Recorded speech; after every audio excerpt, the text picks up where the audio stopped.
Hey guys, welcome back. We got a special episode for you today. It is Conspiracy Week. So, all week long, we're going to be discussing our favorite conspiracy theories. I got a special guest today. We got Imani. Say hi, Imani. Hi guys. Absolutely. And the first thing we want to discuss, the reason Conspiracy Week started right now, is because of what's going on in Maui and Hawaii. I kind of discussed it, but there's been some new information that came to light recently. So I don't know if you've heard of BlackRock, Imani. I have. I'm going to assume the audience hasn't. So even if you have, pretend you haven't so I can explain it. Sound good? Sounds good. Great. What is BlackRock? Say that. What is background? It's a huge multinational corporation. A lot of what they do is managing investment portfolios for retirement accounts, but they kind of own all the major corporations in the world. They just own everything. They own the world. And they wanted to own Maui. They wanted to own all the houses, but the people in Hawaii, a lot of them native Hawaiians, would not sell their houses. So, when this fire started, something a lot of people noticed was this happened right after a lot of these people denied selling their houses to BlackRock, and all of the millionaires and billionaires that had houses in Maui, none of their houses burned up, and for some reason, a lot of the trees also didn't burn up. Just poor people's houses. So, bam, we got a new conspiracy theory that says, what if this was actually a plot by who else? BlackRock, Vanguard, these huge multinational megacorps that are behind the scenes running the whole world. Any thoughts on that? I can completely see. I can see that I could being a definitely, thing. I could definitely see it too. In fact, I do see it. I see the signs. I'm connecting the dots. It is as I just laid it out. I am 100% convinced of this conspiracy theory. I think definitely was a plot. Now, if anybody from BlackRock or Vanguard or any of those companies is watching and you want me to backtrack and say, no, I did more research, that didn't actually happen, send me a check. I will completely sell out. I will deny this. I will be your corporate, your little spokesperson. Just cut me a check and I will say, no. You're all crazy conspiracy theorists. Until I get the bag, though, I'm going to be the crazy conspiracy theorist. Right. Absolutely. So I'm big on that one. One thing that this does remind me of is kind of the that whole conspiracy back in the '80s, back when the government was trafficking cocaine. You know, the drug dealers, Ronald Reagan. You know, all the big bosses of that era, and they Right. kept lying and saying, no, we're definitely not doing this. And they were also doing like the banana corporations. You know what I mean? Like I'm sorry, what was it called? Banana republics. Banana Republic. Yep. Yeah, down in South and Central America, where the companies were taking over stuff. I feel like Yep. now that they've done that to all the poor countries, they gotta come back home to roost, and they gotta do the same stuff here. So I feel like it's sort of a banana republic operation in Hawaii, though, just on American citizens this time. Interesting. You have any thoughts? Um. Go ahead. Um. No, I mean, I really haven't been super up to date on the things in Hawaii. I mean, I've never been there myself anyway.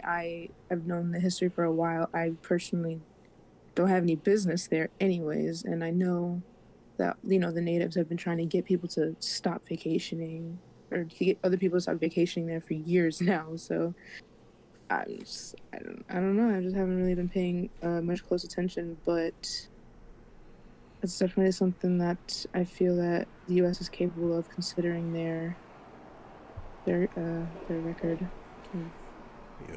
events. Me personally, I have been to Hawaii before. Really enjoyed it too. Would go back again, even if they tell me to stay out. I'm Okay.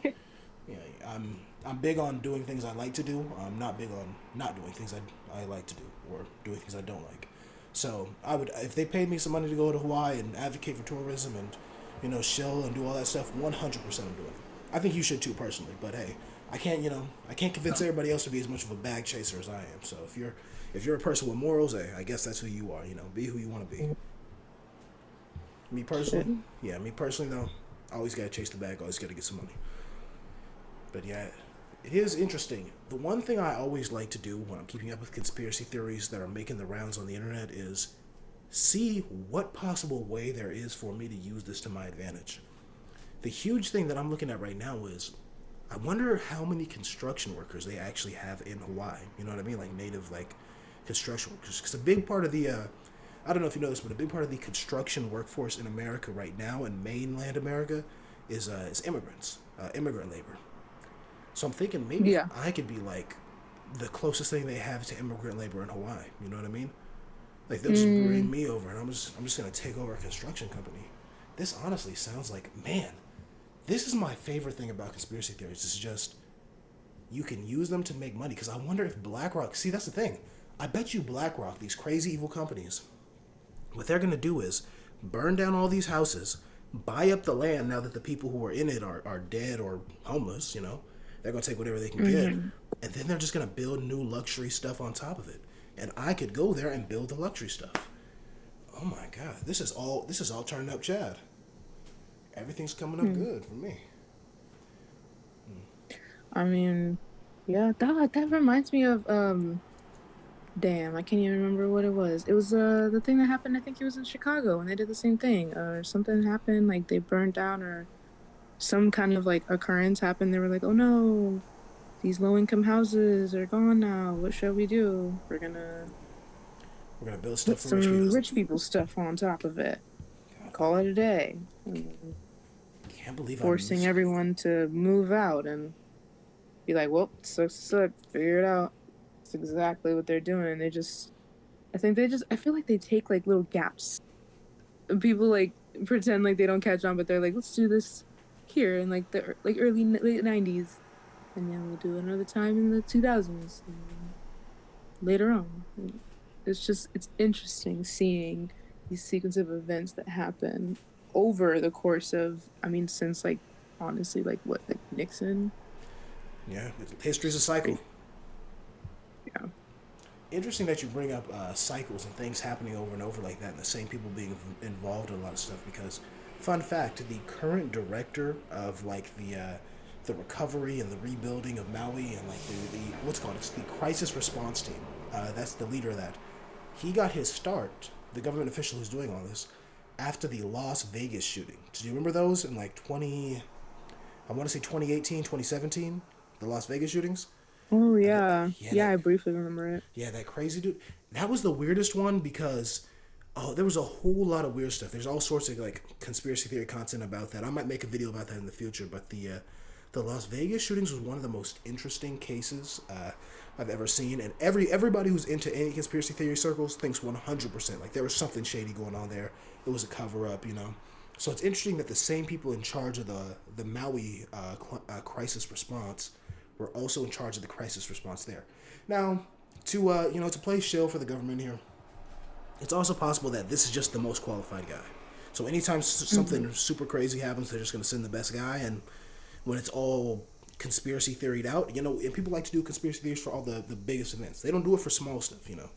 One person, dies in a car crash. No one's going, oh my God, it's conspiracy. But, Maui fires, Las Vegas Unless shooting. you're Princess Diana, but That's true. I wonder where he was when that happened. Yeah, no, that's right. that might be some research I have to do when I give you guys the next video for Conspiracy Week. We might have to look into how does the Maui fire, the Las Vegas shooting, and 9/11, how do all three of those tie back to Princess Diana? I feel like there's going to be some threads here. Oh man, Honestly, hey, messenger here is you're connecting the dots, Imani. I'm seeing it. Oh my gosh. pretty much. Dot the I's, cross the T's. Man, it's all coming together. Perfect. Mm-hmm. Oh man, I gotta make a We're gonna map be for onto this. it soon. If you're a government agent right now and you're listening to my podcast, please subscribe. That's all I have to say. No, no, oh, Like and share, please. like and share. Honestly, share. Send it to the whole department. CIA, FBI, NSA. I want everybody listening, please. I know, Americans complain all the time. The government's listening. I want you to listen to me. I'm putting this out there for you to hear. Honestly, Oh man, man, anything counts. I'm gonna have to put that in my bio on the YouTube channel. The NSA's favorite YouTuber. Favorite YouTuber. Yeah, CIA's favorite conspiracy theorist. GA's favorite conspiracy theorist. No, honestly, that actually, I think that might be a great spot to end this. That could be a good title for the video. Well, for everybody who clicked on that title, ready to, be introduced to the CIA's favorite conspiracy theorist, I hope you guys have a wonderful day. Please like, subscribe, and send this video to your favorite government official. As always, thank you for watching. Say bye, Imani. Bye guys.